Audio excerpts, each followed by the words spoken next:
Hey everybody, I think we're in the home stretch here. So we've got everything working well.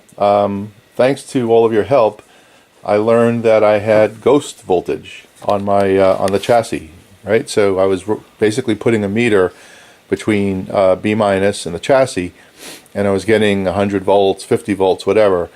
And JP had a great suggestion: put a 1K resistor between the B minus rail and the chassis and see if the voltage disappears. And it absolutely did. It went to zero. So it kind of tells me that it's ghost voltage.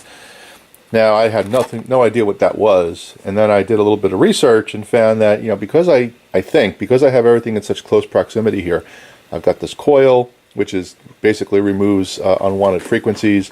I've got the tubes all together. Underneath this tuning cap, I have the other inductor. Everything is kind of sandwiched together. And in my mind anyway, that would explain why I would get that kind of ghost voltage. So the thing is working well. I've also created this back cover, and a few episodes back, John from Arkansas suggested that instead of me mounting the antenna from the top, that I mount it in the back. So that's exactly what I've done. I've got a piece of plastic here, and I have a tube socket, and you'll see here I have my antenna plugged in the back.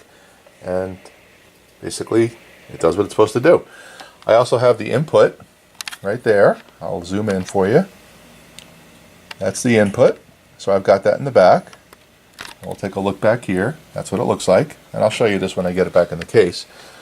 But essentially it works really well. So let's put on something, and we'll put something on that won't get a copyright hit. Let's do that.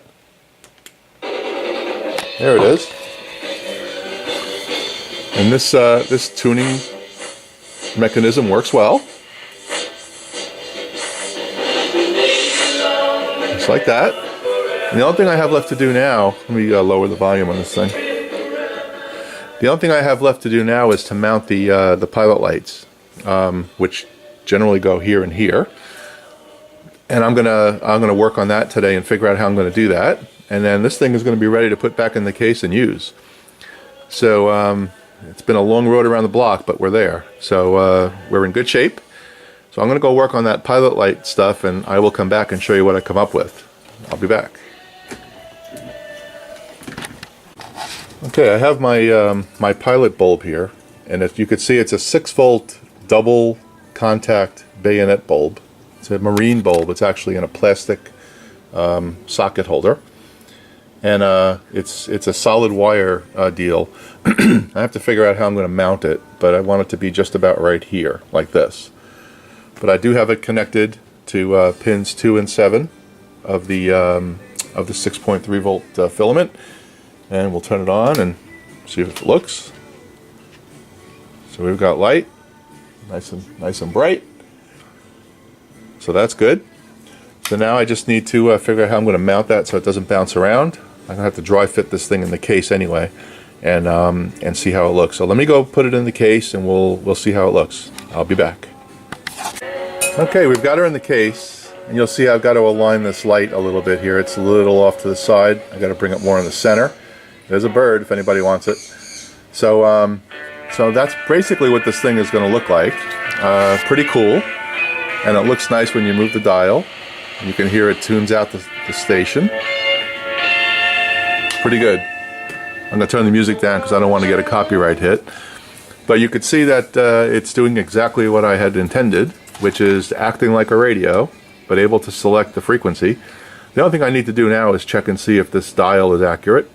I haven't done that yet. So that's going to be the next step. I won't do that on film. That's easy enough to do. So I'm going to move this over, and then I'll come back for the wrap. Before I put it in the case for good, I want to show you how I aligned this this bulb. I basically put a tie wrap around this coil, and I've got it hanging down almost like a street light. So we're going to put it in there. It's right in the center. We're going to put it in the case and see how it looks. Be right back. Okay, here it is with the light, and it's powered on. And the thing that's really cool is I tuned this to 1300 on the nose, right there. Okay? Let's go over to the Hammerland. Let's see what we got here.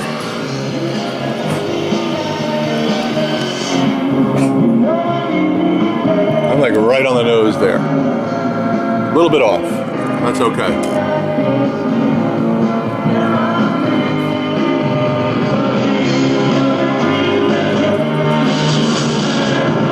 It's a great tone on this thing too. Okay, let's wrap up. All right, so let's start here in the back. This is the back panel that I created. All right, and you'll see I've got my input jack there. I've got my antenna socket, and there's my antenna. I got plenty of room for ventilation. All right, there's plenty of room for the heat to get out. This piece of plastic fits right in here perfectly, so that's good. It also keeps hands out of there, so that's good. And everything is pretty much intact inside. So just to kind of wrap this up, there's only one thing I have left to do, and that's glue this knob on the front. There's one control that I don't have a shaft coming through, if you recall. So we'll do that after the video. So I just want to wrap it up here. So first of all, thank all of you for your help. A lot of you gave me some really good suggestions and helped me get through this thing. It's like I said, I've learned something here. Ghost voltage is something I never even thought about, and now I know a lot more about it than I did yesterday. So thank you for that.